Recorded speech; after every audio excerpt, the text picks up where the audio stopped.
श्रीमंतो भरतेश्वर प्रभृतयो ये चक्रिणो द्वादिशा प्रतिविष्णुलाङ्गलधरा सप्तोत्तरा विंशति त्रैकाले प्रतिता त्रिषष्टि पुरुषा कुर्वन्तु ते मङ्गलम् पंचिये ये चाष्टांग महानिमित्त कुशला ये अष्टौ विदाचारिणा पंच ज्ञान धरा त्रयोपि बलिनो ये बुद्धिधीश्वरा सप्तैते सकला चिता कडभता कुर्वन्तु ते मङ्गलम् एताते कृतिवस्ति सिद्धविभवा कुर्वन्तु ते मङ्गलम् ज्योतिर्व्यन्तरिभाविना परिग्रहे वीरकुलारोपिता जम्बूसामलिचेतसा कृतथा वैचार्यो व्यानुषो विश्वाकारी गिरोशकुण्डलिनगे द्वीपे जनन्दीश्वरे शैले ये मनुजोत्तरता भक्तिभाविके निर्मल जलते अरुमल धोता किसका अभिषेक प्राप्ति जित खाता होता आज करो साक्षात गिरेश्वर का दर्शन में लोगन समीर से करो बिंब अभिषेक तेरी जितवर की भक्ति से जानू निज प्रकार तीर्थंकर का नवन शुभन सुरपति करे महान पंचमेरु भी हो गए महातीर्थ सुखना करता हूँ सुभाव से होता हो न बने गए ऐसे प्रभु की ऐसे नहीं एक एक करोगे क्या कर लाइन लगाओ एक के बाद लाइन लगाओ अच्छी देवतागण कैसे खड़े होते हैं अच्छी लाइन से होते हैं ना जल्दी क्या है आराम से करो ऐसी लाइन लगाओ एक के बाद एक लंबी लाइन लगाओ एक के पीछे के खड़े हो ऐसे इष्टै मनोरथ सतै विभाव्य पुंसां पूर्णै सुवर्ण कलशैः वसामि संसार सागर विलंघने तु सेतु अप्लावये त्रिभुवनैकपतिं चिदिदम् ॐ ह्रीं श्रीं क्लीं ऐं अहं वं वं हं तं तं वं वं वं वं वं हं हं तं तं तं तं वं तं वं वं झं झं झिं झिं गां गां ह्रीं ह्रीं द्रवदां ॐ नमो हरते भगवते श्रीमते पवित्रता जलाभिषेकं करोमि स्वाहा अभिषेकं करोमि स्वाहा दोनों हाथ से करो दोनों हाथ ऐसे ऐसे इष्टै मनोरथ सतै विभाव्य पुंसै पूर्णै सुवर्ण कलशैः निखिलैः वसामि संसार सागर विलंघने तु सेतु अप्लावये त्रिभुवनैकपतिं चिदिदम् चार दिन ठाकुर मिलकर चार ॐ ह्रीं श्रीं क्लीं ऐं अहं वं वं हं तं तं वं वं वं वं वं तं तं तं तं वं वं झं झं झिं झिं गां गां ह्रीं ह्रीं द्रवदां ॐ नमो हरते भगवते श्रीमते पवित्रता जलाभिषेकं करोमि स्वाहा जलाभिषेकं करोमि स्वाहा मैंने प्रभु जी के चरण पधारे मैंने देवी जी के चरण पधारे अच्छे प्रभु जी के चरण पधारे मैंने देवी जी के चरण पधारे प्रास के जल से बड़े बड़े बलता प्रास के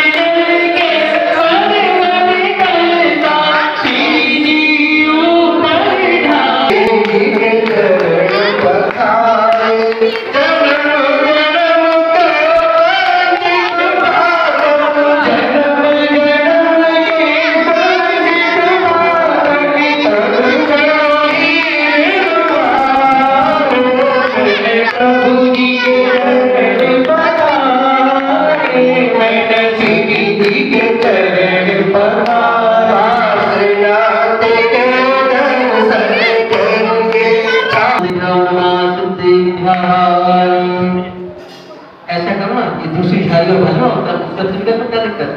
रखी तो है ये। ओम नमः सुदेभ्यां नमः सुदेभ्यां नमः सुदेभ्यां श्री वीतरागाय नमः। ओम ह्रीं श्रीं क्लीं ऐं अरहं बम मम हम सम तम पम बम बम मम मम हम हम सम सम तम तम पम पम झम झम झ्रीं झ्रीं द्रां द्रां दीं दीं द्रव द्रव। ओम नमो अरहते भगवते श्रीमते पवित्र। ओम ह्रीं क्रों मं पपं खंडे खंडे जय जय दय दय पच पच पाचे पाचे। ओम नमो अरहं झम झीं छीं हम सम झम पम हा पा छाम छीं छीं छीं छम छम छम छम राम भूं भूं भूं राम द्रव द्रव द्रव द्रव। ओम नमो अरहते भगवते श्रीमते पवित्र। जल अभिषेकम करोमि श्री अस्तु प्रति समस्त दिगंबर जन समाज से शब्द संधारण करने वाले श्री आशीष जैन सर्व परिवार से सर्व दिगंबर जैन समाज से श्री अस्तु वृद्धि अस्तु पुष्टि अस्तु पुष्टि अस्तु शांति अस्तु कांति अस्तु कल्याण अस्तु सर्व कार्य सिद्ध्यर्थम सर्व विघ्न निवारणार्थम श्रीमद् अरहत परमेश्वरीय पवित्राय नमो नमः। चतुर्विध संघस्य श्री शांति भट्टारक पाद प्रसादा सत धर्म बल आरोग्य ऐश्वर्य ऐवध्य अस्तु स्वस्य प्रशस्त वर्ग प्रसिद्धिना। ओम विष्णुपादया वर्धमान पर्यंत चतुर्विंशति तीर्थंकर चतुर्विंश अनंतो भगवंता सर्वज्ञ परम मंगल नामदेव अस्माकं यहाँ मुद्रा च सद्धर्म कार्येषु यहाँ मुद्रा च सिद्धि विचंतुना। ओम नमो अरहते भगवते श्रीमते श्री पार्श्वनाथ तीर्थंकर श्रीमद् रत्नाकर रूपाय दिव्य तेजो मूर्ति प्रभामंडल पंडिताय द्वादश गण सहिताय अनंत चतुष्टय सहिताय सम्मोषण केवल ज्ञान लक्ष्मी शोभिताय अष्टादश दोष रहिताय षट चत्वारिंशत् गुण संयुक्ताय परमेष्टि पवित्राय सम्यज्ञानाय स्वयंभुवे सिद्धाय बुद्धाय परमात्मने परम सुखाय त्रैलोक्यमयी व्याप्ताय अनंत संसार चक्र परिवर्तनाय अनंत दर्शनाय अनंत ज्ञानाय अनंत क्रियाय सुखास्पदाय त्रैलोक वसंकराय सत्य ज्ञानाय सत्यब्रह्मणे उपसर्ग विनाशनाय घाती कर्म क्षयकराय अजराय अव्वाय अस्माकं व्यदत्तना जित अभिषेक पूजन प्रसादा सर्व सेवकानां सर्व दोष रोग शोक पीड़ा विनाशनम भवतु सर्व दोष रोग शोक पीड़ा विनाशनम भवतु सर्व दोष रोग शोक पीड़ा विनाशनम भवतु। ओम नमो अरहते भगवते कक्षील शेषोष्णमसाय दिव्य तेजो मूर्ति श्री शांतिनाथाय शांतिकाय सर्व विघ्न विनाशनाय सर्व रोग उपद्रव विनाशनाय सर्व वर्ग क्षुद्र उपद्रव विनाशनाय सर्वरिष्ट शांतिकाय। ओम राम नमस्या ओम नमः मम सर्व विघ्न शांति कुरु कुरु तुष्टि कुरु कुरु पुष्टि कुरु कुरु स्वाहा। मम कामानि अधिकामां अधिकामां रोगाणां सर्वशत्रुभयां सर्वविघ्नां सर्वराज्यभयां सर्वचौरभयां सर्वभ्रगभयां सर्वाकम्भयां सर्वपरमन्त्रां सर्वशूलरोगां सर्वक्षयरोगां सर्वकुष्ठरोगां सर्वार्थिकरोगां सर्वनरमायं सर्वगर्मायं सर्वसुमायं सर्वभौमायं सर्वमहस्मायं सर्वदान्तमायं सर्वक्षमायं सर्वपरमायं सर्वास्तमायं सर्वनेतालसाग्निमयं सर्वेन्द्रियां सर्वोनियां सर्वकर्मष्टकां सर्वदुष्टजनकृतान् मंत्र तंत्र दृष्टि मुष्टि छल छिद्र दोषान् सर्व सर्वशास्त्रबद्धिकृतान् दोषान् सर्व पर शत्रुकृत मारण उच्चाटन विद्वान मोहन वशीकरण दोषान्। ओम ह्रीं अस्मभ्यं चक्र विक्रम सत्य तेजो बल शांति सर्वस्वरम पूरे पूरे सर्व जीवानंदना सर्व जनानंदना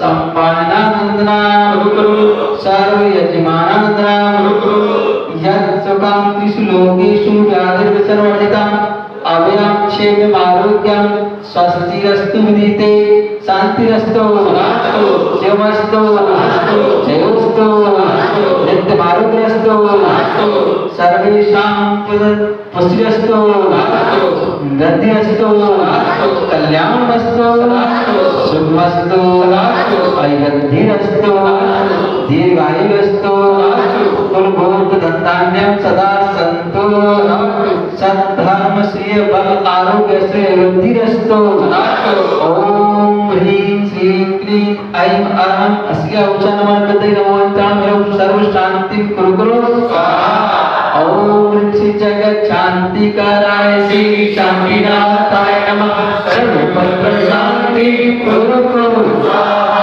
ओम ऋषि जगत शांतिकाराय श्री शांतिनाथाय नमः सर्वत्र शांति कुरु कुरु स्वाहा ओम ऋषि जगत शांतिकाराय श्री शांतिनाथाय नमः सर्वत्र शांति कुरु कुरु स्वाहा संपूजिकानां प्रतिपालिकानां यदेन्द्रसामान्यतपूजनानां देशस्य राष्ट्रस्य कुलस्य भार्यां करोतु शान्तिं भगवान् जिनेन्द्र करोतु शान्तिं भगवान् जिनेन्द्र करोतु शान्तिं भगवान् जिनेन्द्र।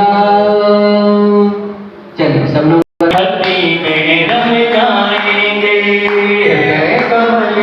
तुम्हें बिठा कर फल से अर्घन करते हैं सूरी सिरिया जीत सहर की तो सत्य सत्य। ओम नमः सिद्धाय जय श्री ओम नमः सिद्धाय ओंकारं संयुक्तं नित्यं ध्यायन्ति योगिनं कामदमोक्षदं चैव ओंकाराय नमो नमः। अविर शब्द गणोगा प्रक्षालिश्च कलभूतमलकलंकः मुनिविरूपास्य सरस्वती अज्ञानतिम्रान्धस्य ज्ञानाञ्जन शलाकया चक्षुरुन्मीलितमेन तस्मै श्री गुरुवे नमः तस्मै श्री गुरुवे नमः तस्मै श्री गुरुवे नमः। ओंकारं परम गुरुवे नमः परम्पराचार्य श्री गुरुवे नमः सकल कल्पविध्वंसकं श्रीशां परिवर्धकं धर्म संबंधकं जीवना प्रतिबोधकारकं शास्त्रं श्रिय रत्नकर्ण श्रावकाचार्य नामधेयं अष्टमूल ग्रंथकर्ता श्री सर्वज्ञ देवा तदुत्तर ग्रंथकर्ता श्री गणधर देवा प्रतिगणधर देवा तेषां वचनानुसार मासाद्यं श्री आचार्य भगवत समन्तबद्ध स्वामी विरचितं मंगलम भगवान वीरो मंगलम गौतमोगणी मंगलम कुंद कुंदाद्यो जैनधर्मोस्तु मंगलम सर्वमंगलमांगल्यं सर्वकल्याणकारकं प्रदानं सर्वधर्माणां जैनं जयतु शासनं जैनं जयतु शासनं जैनं जयतु शासनं। अहिंसा परमो धर्म की 24 तीर्थंकर भगवान की अनंत शब्द पर श्री भगवान की आचार्य श्री देवादिदेव 1000 से मूल नायक पार्श्वनाथ भगवान की देवादिदेव के शासन नायक महावीर भगवान की ग्रंथकर्ता आचार्य भगवान समन्तबद्ध स्वामी महाराज की वास्तव रत्नाकर आचार्य गुरुवर श्री अभिनंदन सागर जी महाराज की तीन कमलों विराजों की तो आचार्य श्री आदित्य शारदी महाराज की आचार्य शनि की नमो आचार्य श्री नमो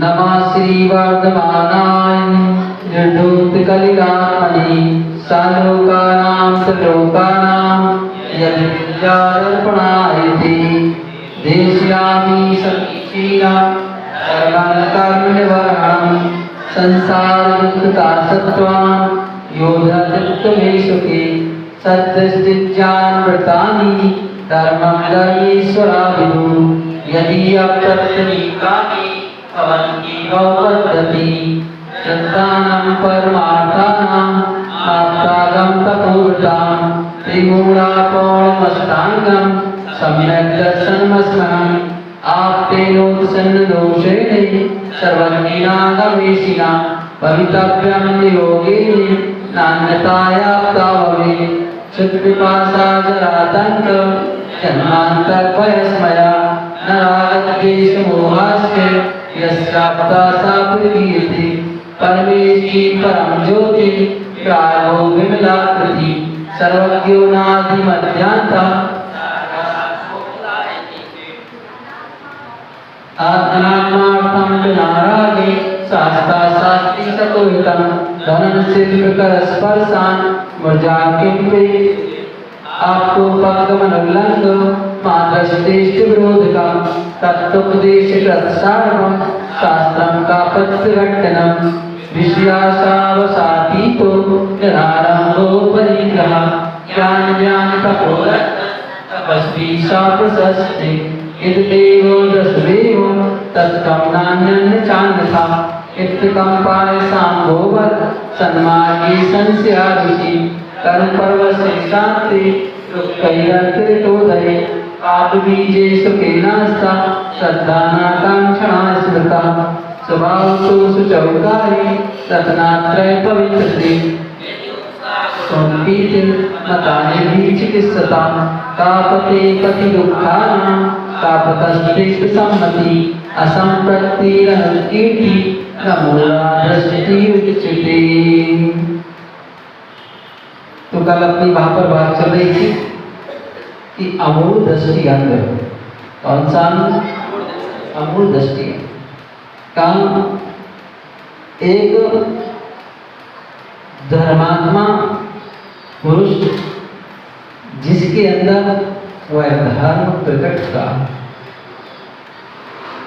तो कहा धर्मात्मा की कुछ बाह्य लक्षण दिखाए जा रहे थे यहाँ पर कि बाह्य लक्षण कुछ इस प्रकार है कि सबसे पहले कहा था कि वह जिसका श्रद्धान दृढ़ हो गया है वह निशंकित अंग आ जाता है उसके अंदर।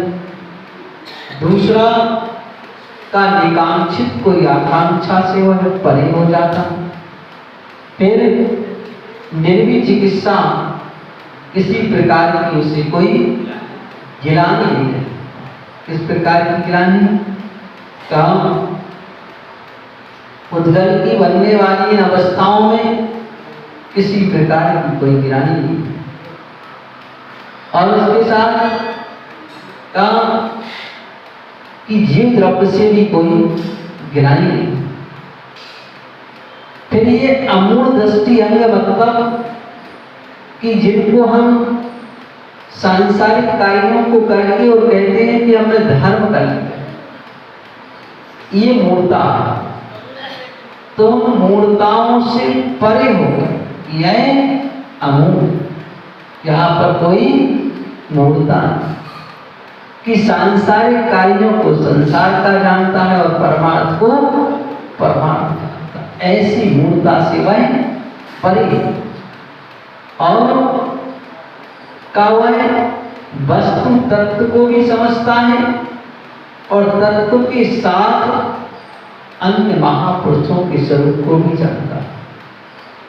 ऐसे वह मूर्ता से परे। तो वह इन सबसे परे दूर, और दूर रहने पर वह कि यह बात को जानता है कि हमारे करने योग्य कार्य क्या है और न करने योग्य क्या है। तो जहां वह मूर्ता से परे होकर के फिर वह धर्म के स्वरूप को जानता है। तो ऐसा वह धर्म के स्वरूप को जानने वाला धर्मात्मा किस तरह से अमूढ़ होता है, इस बात को यहाँ बताया जाए। तो उस अमूढ़ता के अंतर्गत रेवती रानी की कथा प्रसिद्ध की कि वह कथा का भगवान महावीर स्वामी के शासन काल की कि जिस समय अंतिम तीर्थेश भगवान महावीर स्वामी को केवल ज्ञान हो चुका और वह मोक्ष चले गए। फिर ये निश्चित हो गया कि अब कोई महापुरुष नहीं हो। क्या हो गया? अब कोई महापुरुष नहीं होंगे। क्यों नहीं होंगे? क्योंकि वह महापुरुष होने का काल समाप्त हो। जब ये बिल्कुल निश्चित हो गया। लेकिन और दूसरी बात कि भगवान महावीर स्वामी के बाद का मोक्ष जाने की परंपरा भी समाप्त हो गई। क्यों हो गई? क्योंकि काल बदल गया। जिस समय भगवान महावीर स्वामी मोक्ष गए, उनके बाद वह मोक्ष जाने का काल चतुर्थ काल 3 वर्ष 8 माह और 15 दिन शेष बचा। इसके बाद वह काल समाप्त हो गया। तो वह काल समाप्त हो जाने पर अब उस काल के बाद जो इस काल में जन्म लेंगे, कौन से काल में? पंचम काल। अब वहां पंचम काल में जन्म लेने वाला कोई भी मानव मोक्ष जाने की सामर्थ्य नहीं रखेगा। धर्म ध्यान करने की सामर्थ्य रखेगा, लेकिन मोक्ष जाने की सामर्थ्य समाप्त हो। और कोई जीव ऐसे हैं कि जिन्होंने भगवान महावीर स्वामी के रहते हुए ही जन्म ले लिया था और आयु उनकी है। तो वो जो कि चतुर्थ काल में जन्मे थे, इसलिए उनमें मोक्ष जाने की योग्यता हो सके। और थी भी तभी तो 3 अनबद्ध केवली 62 वर्ष तक मोक्ष चले गए कि उनके सामने।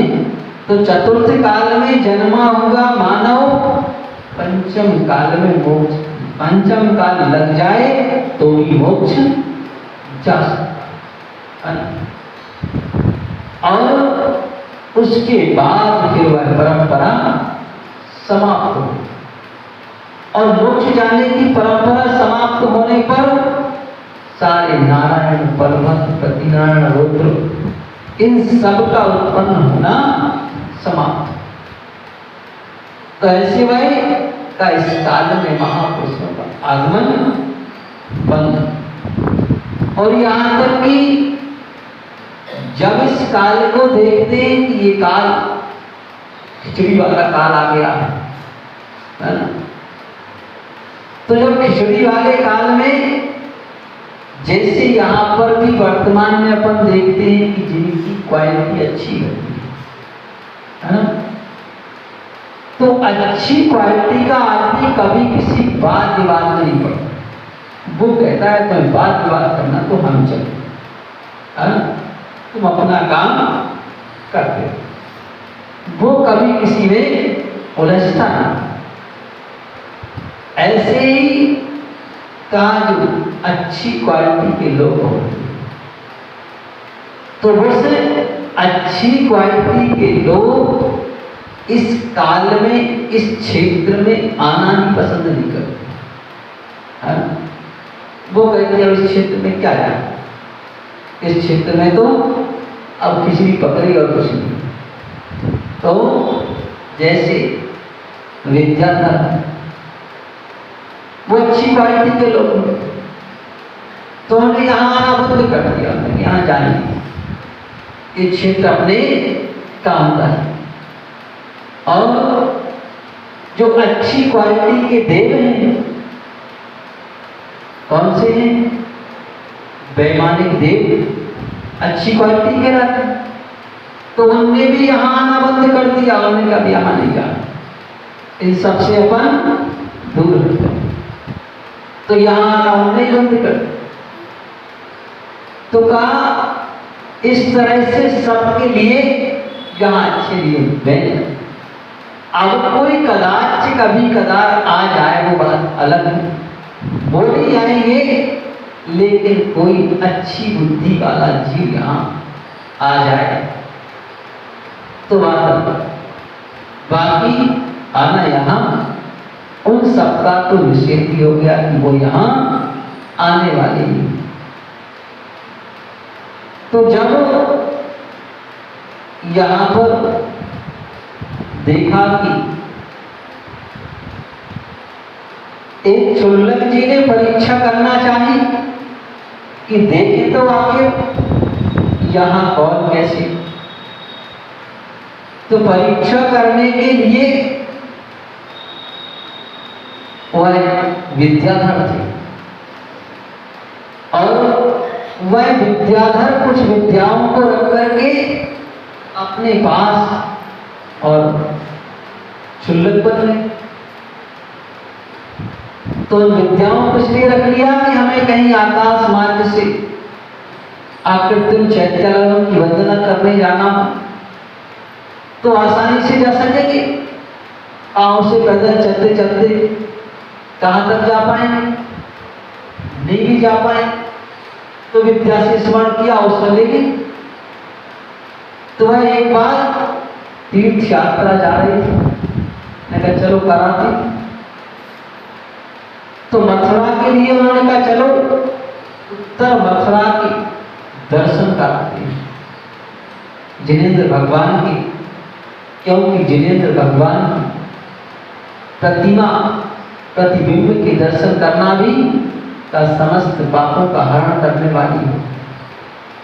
इसलिए जिन बिंब दर्शन धर्म प्राप्ति का एक प्रमुख साधन कहा है, सबसे प्रमुख साधन सबसे पहले उन्हीं का लिखा है कि जिन बिंब दर्शन, और का जिन बिंब के दर्शन करके हमें अपने स्वरूप की याद है, इससे हम अपना भी दर्शन। तो ऐसे उन्होंने भी सोचा कि चलो दर्शन कराते हैं। तो उनके गुरु गुप्त आचार्य थे, तो गुप्त आचार्य को अपने गुरु को प्रणाम करके आज्ञा मांगी कि गुरुदेव अगर आपकी आज्ञा हो तो वहां तक चला जा। तो उन्होंने कहा ठीक है, तीर्थ यात्रा जा रहे हो कोई बात नहीं, चले जाओ। और वहां पर जाकर के तो उन्होंने कहा किसी से कुछ कहना तो नहीं, पूछा। देखिए धर्मात्मा के लिए एक आचार्य भी पहले से आशीर्वाद भेजते है ना। तो उन्होंने कहा किसी से कुछ नहीं कहना है, वहां पर वरुण राजा रहता है, उस राजा की रानी का नाम देवती रानी है, तो उसको आशीर्वाद है। लेकिन राजा को नहीं कहा कि आशीर्वाद है, इसको कहा। और फिर उसने नवोत्सव तो किया नहीं, पहले से एडवांस आशीर्वाद भेजने का आवश्यक। लेकिन जब कोई धर्मात्मा हो, श्रद्धावान हो, समर्पणवान, तो उससे कोई अपेक्षा इसलिए रहती है, वो तो पहले से समर्पित है। अब अपेक्षा कहाँ है कि तुमने ऐसा नहीं किया, जब होगा सामने तो अपने आप करेगा। ये तो उनसे अपेक्षा रहती है कि श्रद्धावान हो। तो देखा कि वह तो पहले से ही श्रद्धावान है, धर्मात्मा है, सम्यक दृष्टि, और सम्यक दृष्टि है तो का तत्व को जानने वाली है, देवशास्त्र गुरु की उपासक है, तो उससे कुछ कहने की आवश्यकता है। तो उन्हें पहले से आशीर्वाद भेज दिया। एक और वहां पर मुनिराज थे, उनके लिए कुछ नहीं कहा, और कहा पहले इनको तो देखो क्यों नहीं कहा कुछ। तो देखिए, तो उनकी परीक्षा करके देखी तो ज्ञान तो बहुत था, लेकिन श्रद्धा की कमी थी। ज्ञान तो बहुत था, सब जानते थे, अंग के पाठ थे। तो ज्ञानावरण कर्म का क्षय उपशम होने पर ज्ञान तो बढ़ता है, लेकिन श्रद्धा कहाँ डगमगा जाए इसका कोई भरोसा नहीं। और ज्ञान भी कब चला जाए भरोसा नहीं, क्योंकि ये ज्ञान तो क्षय उपशम ज्ञान आज है कल विस्मृत हो जाए। और ज्ञान का भी ऐसा रहता कि अगर ज्ञान आपने पूरी श्रद्धा और भक्ति से विनय के साथ प्राप्त किया है, तब तो वह संकट के समय काम आता है। और अगर अश्रद्धा के साथ विनय नहीं रखी है, जैसे आज अपन देखते हैं लोग जिनवाणी रखने के पैरों पर रखते हैं, जमीन पर पढ़ते हैं, और एक फॉर्मेलिटी पूरी करना है, पढ़ा के रख के भर जाना है। तो का ऐसा ज्ञान भक्त आने पर ये काम नहीं आएगा, ये चला जाएगा। तो का ज्ञान वो है जो हमें समय पर काम आता है, तब तो ज्ञान। अन्यथा वो ज्ञान खाली थोड़ा बोझ रह गया कि हमने बोझ। तो इसलिए ज्ञान को प्राप्त करें अनिवार्य, लेकिन विनय के साथ और श्रद्धा के साथ प्राप्त करें, जिससे कि वो हमें इस भाव में भी अंत समय काम आए और परम में भी हमारे साथ रहे।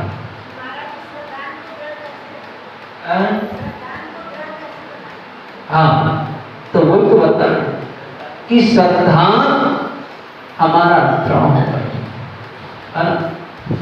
और श्रद्धा का क्या होता है कि जब कोई संकट आया तो गड़बड़ हो जाता। तो उस रेवती रानी का श्रद्धा दृढ़ था,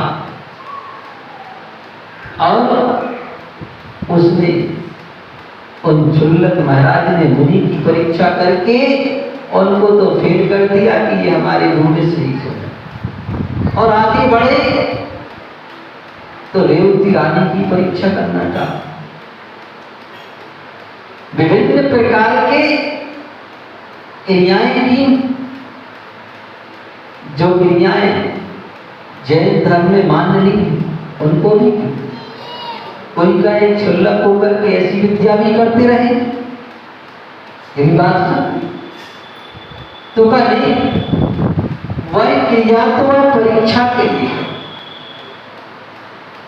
और उन्होंने विभिन्न प्रकार के दरबार लगाए, लेकिन रेवती रानी नहीं आई। उन्होंने कहा कि ये सब महापुरुष तो हो चुके, है ना कोई ब्रह्मा, ना कोई विष्णु, ना कोई शंकर, ये तो सब जैसे जो कुछ होना थे आगाम में कहे थे वो सब हो चुके। इस पंचम काल में कोई नहीं। अन्य का कोई बात नहीं, तुम जैन हो तीर्थंकर को तो पूजो। तो एक भगवान का दरबार लगा दिया, समोसा नहीं लगा। अन्य का भाई जिनागम में कहा है तीर्थंकर 24, इसके बाद नो एंट्री। अब 25 में कहां से आ गए?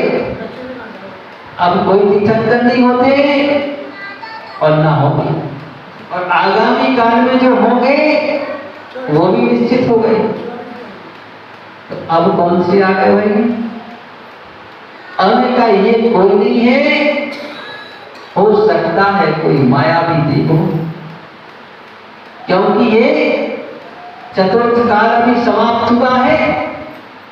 तो माया भी चतुर्थ काल में किसी ने माया सिद्ध कर ली हो और उनका ही चमत्कार दिखा रहे हो, तो इसलिए अब कोई नहीं हो सकता। और ऐसा सोच करके रेवती रानी ने आत्मन बन कि हम नहीं लेंगे, क्योंकि अब ये हो ही नहीं सकते। जिनागम का सिद्धांत है तो जिनागम का सिद्धांत झूठा है, ये सही है। अब यहाँ ऐसी कोई घटना घटने वाली नहीं है, ऐसी कोई स्थिति बनने वाली नहीं है। और वह आगमन नहीं। हमने सोचा कि चलो अब और देख लें, इनके पहले वाले अंग और देख लें कि निर्वी चिकित्सा है कि नहीं, वात्सल्य है कि नहीं, और संतान दृढ़ है। तो हमने अपनी विद्या के बल से उस रेवती रानी के मार्ग पर ही जहां से उसको निकलना था, उसी मार्ग पर का रुग्ण भेष बना। भेष तो वही रखा, लेकिन अपने आप को अत्यधिक रोगी बना कि उठते ही नहीं बन रहा है, ऐसी स्थिति बन गई। तो रेवती रानी ने उनको उठवाया और अपने महल में ले गए, उनकी बढ़िया से परिचर्या करवाई और उनको आहार कराया। तो उन्होंने वही घटना की जो सब करते हैं, खूब खा लिया और बाहर, है ना? तो उसने का इसका मतलब ये नहीं का खा लिया और बाहर कर दिया तो ये तो शरीर की विकृति से सब कुछ हो सकता। और इस समय का इस काल में इस शरीर बात पित्त कफ की बराबर स्थिति नहीं चलती, सब ऊंचे नीचे रहते, डिस्टर्ब रहते, इसलिए व्यक्ति ज्यादातर रोगी रहता और उसी के डिस्टर्ब हो जाने से का आया हुआ अन्न भी बाहर आ जाता। तो वो तो उन्होंने विद्या से बनाया था, लेकिन उन्होंने रेवती रानी ने कोई प्रतिक्रिया नहीं की, बल्कि क्या किया, अपने आप को कहा कि मुझ में इतनी भी अकल नहीं है कि एक बीमार साधु को आहार कैसे दे, परिचर्या कैसे कराए। और वैसे भी देखा जाए तो कहा कि सारे दानों में श्रेष्ठ दान आहार दान को कहा जाता। क्यों कहा जाता? क्योंकि आहार दान, अन्न दान रत्नात्रय का देने वाला, उसकी वृद्धि करने वाला होता है। क्योंकि ये शरीर अन्न का कीड़ा है, इस समय अन्न का कीड़ा है, दिन भर खाने को मांगता है, खाते खाते सोते हैं और उठते ही साथ चिल्लाते हैं लावा। ये स्थिति बनती। तो कहा ये अन्न का कीड़ा है, और यह अन्न का कीड़ा होने के कारण का दिन भर खाने को मांगता है। और का वह रत्नात्रय भी इसी शरीर के अंदर विद्यमान आत्मा में है, कहीं अन्य जगह नहीं हो। और अगर उस अन्न के अभाव में परिणाम विचलित भी हो सकते हैं, अन्य चीज के अभाव में तो ना भी हो, चल जाएगा, समझ भी जाता है, व्यक्ति कहता है कोई बात नहीं, खाने को दर्द जो होगा फिर है ना। तो कहा उसके अभाव में विचलित भी है। तो इसलिए कहा ये उस धर्म को बनाए रखने के लिए का अन्न की बड़ी भूमिका होती, इसलिए अन्नदान को श्रेष्ठ दान, ये हमारे को स्थिर, उस धर्म को स्थिर रखने वाले। तो वह दान, तो उसने देखा कि ये रुग्ण है, चलो ले चलते हैं, जाकर के पूरी परिचर्या कराई और बाहर। जब वह खाया हुआ अन्न बाहर आ गया तो धर्मात्मा व्यक्ति कभी दूसरे को दोष नहीं देता, है ना? ये नहीं कहता कि तुमने इतना क्यों खाया, है ना? और जो धर्मात्मा होगा वो ये नहीं कहेगा कि तुमने ऐसा क्यों खिला दिया, वो नहीं कहेगा। वो कहेगा नहीं, मेरी स्वयं की गलती है, मुझे इतना नहीं खाना। और जो देने वाला है वो कहेगा कि तुम्हारी नहीं, हमारी गलती है, क्योंकि हमने जो विधिवत तरीके से देना नहीं जाना। है ना? ये नहीं कहेगा गलती तुम्हारी है ना? और का जो व्यक्ति धर्मात्मा नहीं होगा तो वो हमेशा दूसरे पर दोषारोपण कि तुमने ऐसा कर दिया, और धर्मात्मा व्यक्ति कभी दूसरे पर दोषारोपण नहीं करता। वो तो कहता है ठीक है, कोई हमारी पाप कर्म का उदय होगा, तुम्हारा क्या, और हमारे पाप कर्म का उदय है इसलिए ऐसा हो रहा है ना? पार्श्वनाथ भगवान का निर्वाण महोत्सव आने वाला है, सब जानते हैं कि पार्श्वनाथ भगवान पर भाई ने 10 भाव उत्सर्ग किया। किसने किया था? भाई ने, बड़े भाई ने छोटे भाई पर 10 भाव उत्सर्ग किया, लेकिन 10 भाव तक भाई ने कभी ये नहीं कहा कि ये गलत है, तुम गलत हो, ऐसा कभी नहीं कहा। ठीक है, करना तो कर दो भाई, तुम्हारी मर्जी है ना? कभी कोई प्रतिकार नहीं, कोई प्रतिक्रिया नहीं, है ना? और हमेशा इतना अकारण करते हैं का कोई प्रतिक्रिया न करते हुए हर बार बिल्कुल शांत पड़,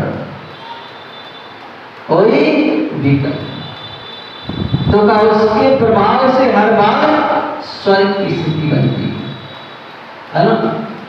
और उपसर्ग करने वाले की हमेशा नरक की स्थिति बनती है ना?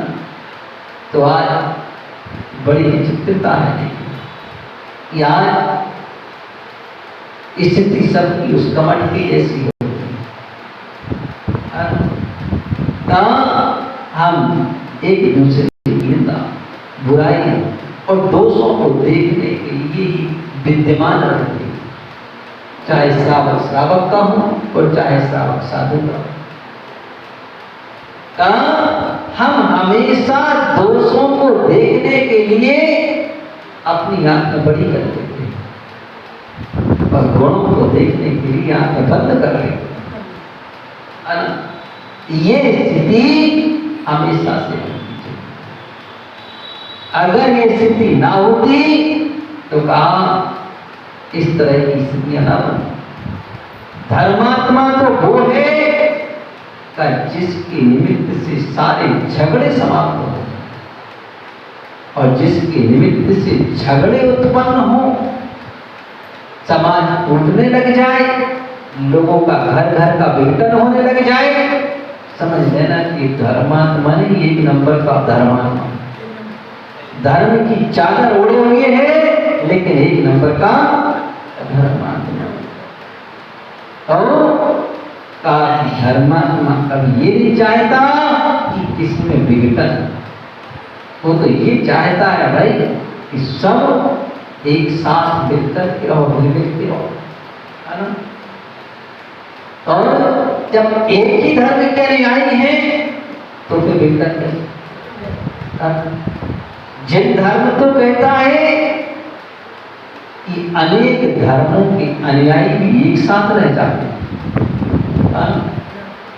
एक नहीं अनेक धर्मों के अनुयायी एक साथ रह जाते, एक दूसरे का सपोर्ट करते हैं, है ना? तो ऐसे आज भी ऐसा देखने में आता है। दिल्ली साइड चले जाए, ये पोजीशन देखने में मिलती है। एक बार हम लोग नीमच में थे, नीमच मध्य प्रदेश का जिला है नीमच, हाँ मंदसौर। वहां बहुत सारे अग्रवाल परिवार हैं। एक परिवार ऐसा था कि जिसमें एक घर में 5 सदस्य बड़े और 2 छोटे, कुल 7, और 3 धर्म के अनुयायी।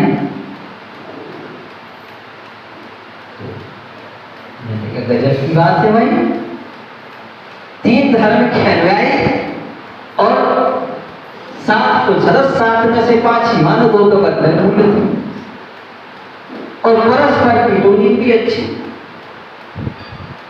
तो 2 लोग जैन धर्म को मानने वाले, 2 लोग घंटरी को हलाने वाले, है ना, तुलसी की पूजा करने वाले, और एक ओशो का भक्त, वो कहता हमारा भगवान तो वही है। तो हमने कहा गजब की बात है।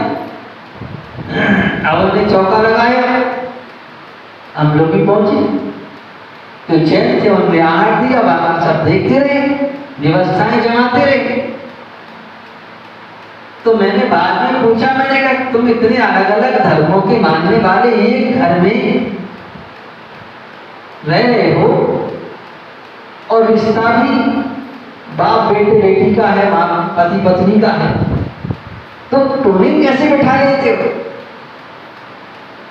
तो बोले हम लोग ऐसी टूलिंग बिठा लेते हैं कि मतभेद तो है लेकिन मनभेद किसी में नहीं। हाँ, एक दूसरे का सहयोग कर देते हैं, सपोर्ट कर देते हैं, उन्हें कि हमारे काम में इसमें सहयोग करो, कर देते।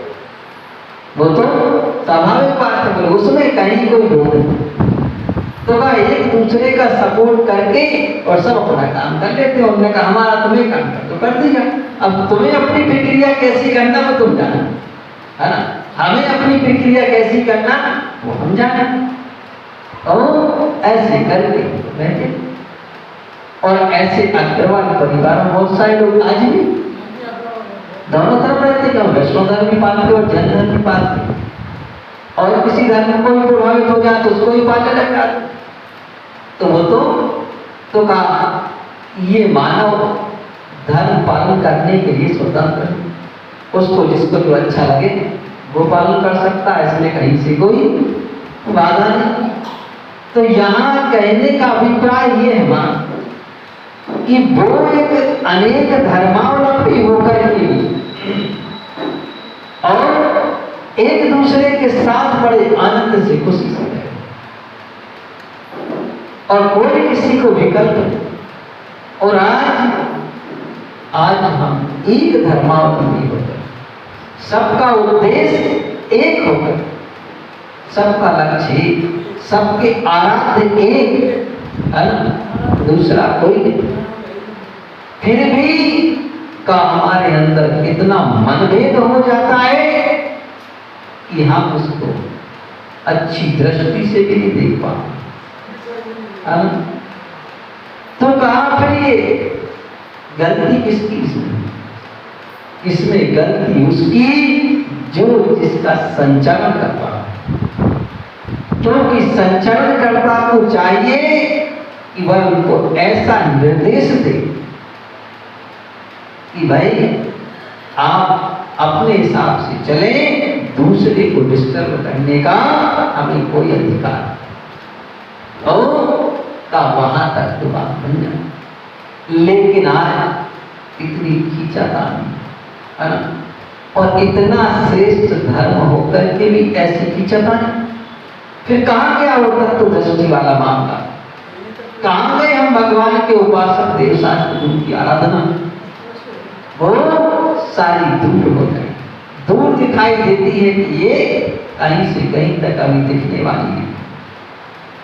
तो ऐसे यहाँ पर केवल रेवती रानी की उनने परीक्षा की और देखा कि ये रेवती रानी तो सब काम में बिल्कुल परफेक्ट, इसलिए हमारे गुरु ने इनको मंगल आशीष कहा। अंत में उन्होंने कहा कि हमने तो जो कुछ किया ये सब विद्या के बल से किया है, तुम्हारा श्रद्धान देने के लिए, तुम्हारी भक्ति देखने, तो तुम श्रद्धान में भी दृढ़ हो और भक्ति में भी, दोनों में दृढ़ता है, तुम्हारी कोई कमी नहीं। और का हमारे गुरु जी का मंगल आशीर्वाद, इसलिए यहाँ तक आगमन होगा।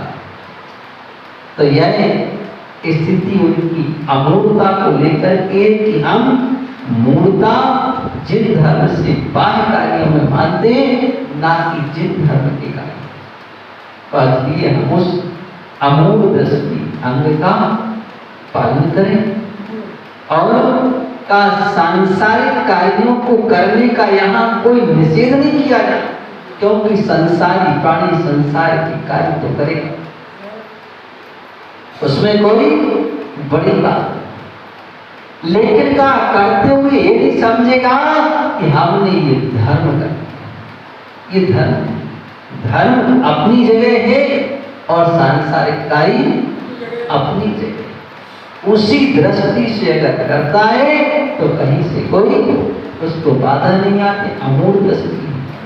तो हम अपने उस श्रद्धान को दृढ़ बनाने के लिए पहले हम अपने आराध्य के प्रति समर्पित रहे।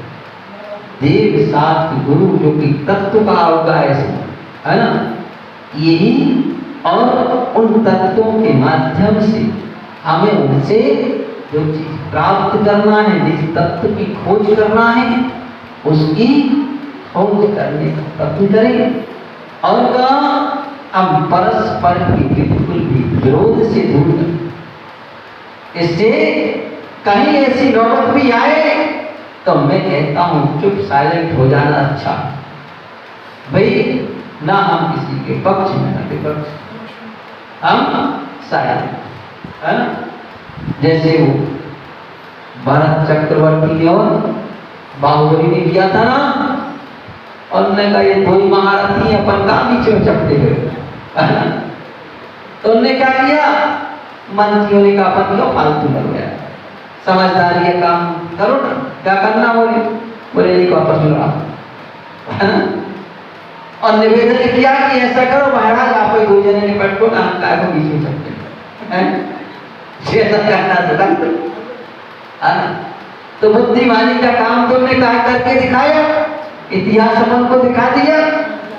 तो हमने कहा भाई तो जिसके पास ज्यादा धन है तो करीब आप लोग ने बटो, है ना। बोले आप क्या करोगे, हम तालियां बजाएंगे। क्या करेंगे, हम तालियां बजाएंगे। तो आप लोग मैदान में आओ, जैसे वो पहलवान लोग होते ना, तो पहलवानी को उतारता है, बाकी सब पब्लिक क्या करती है, तालियां बजाती है ना। आप पहलवान है, और ऊपर भी डांटती है, चढ़ाती है थोड़ा, हाँ बहुत अच्छी भाई, है ना। तो ऐसे करना चाहिए अपन को भी, बुद्धिमत्ता तो यही है ना। अपन क्यों फालतू को बटन पड़े, तुम जानो भाई तुम्हारा काम जान, और तुम कहीं जाना सलग करना चाहता है बजा देंगे भाई, वैसे तो नहीं बजाना हमें, लेकिन फिर भी अगर तुम कहते हो तो बजा देंगे, हमारा क्या जाता बजाने।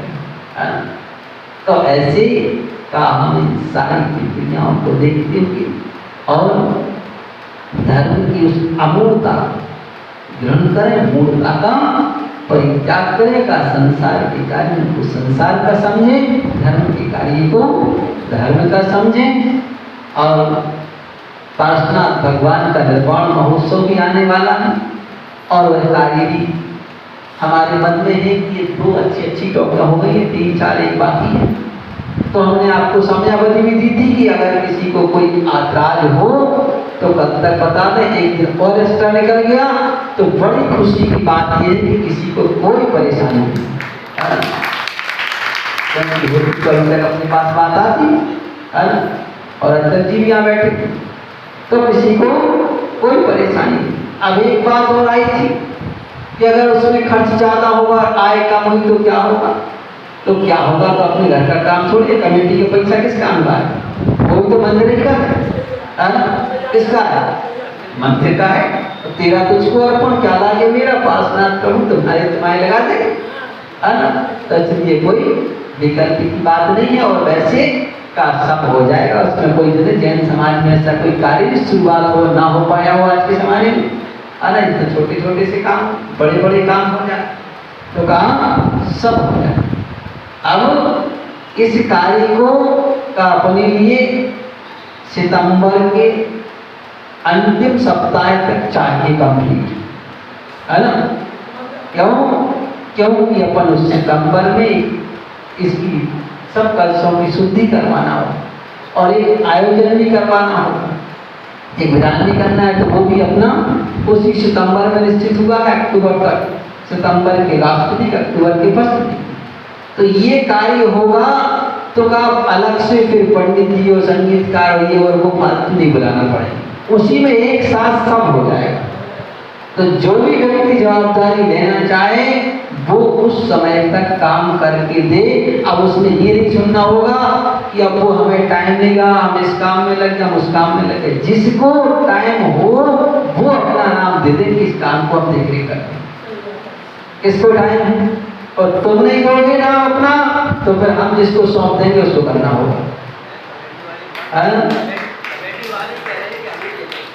इससे अच्छी क्या बात है, लेकिन हम बयान नहीं सुनेंगे। हाँ, ये नहीं कि हम ये क्या बोला क्या हम ऐसा नहीं कर सकते। वो तुम्हारा काम है, मीटिंग बुलाओ, सारी समाज बुलाओ, सारी समाज को भोजन दो, सब करो, तुम्हारा। हमें इससे कोई नहीं, हमें तो मुख्य काम से मतलब बस, है ना? या तो आप हमें कर्तव्य जवाब दें, अन्यथा जिसको हम सौंप दें तो वो काम करके देगा, है ना? पहले तुम्हें अधिकार देते हैं, बाद में अधिकार हमारा नहीं, ठीक है ना?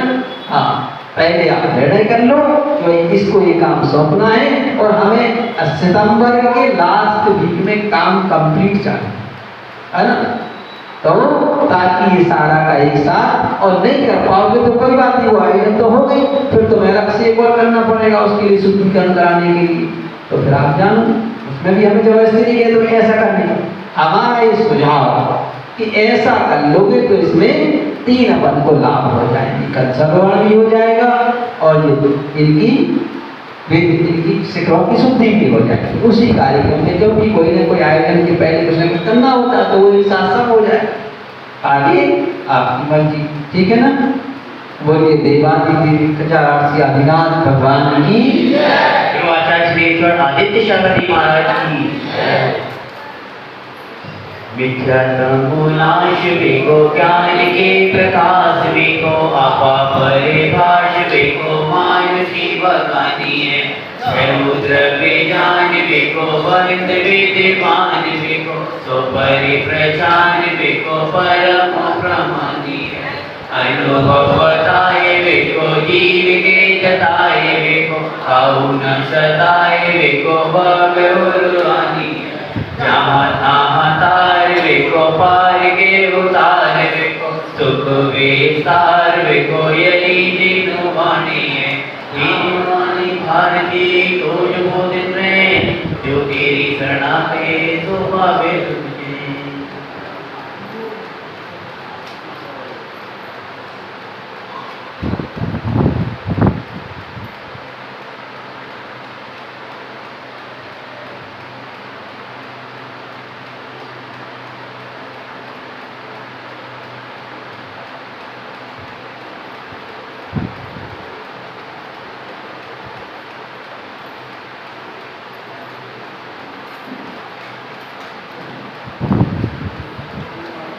शाम की जिनवाणी माता की जय, महान जय धर्म की जय।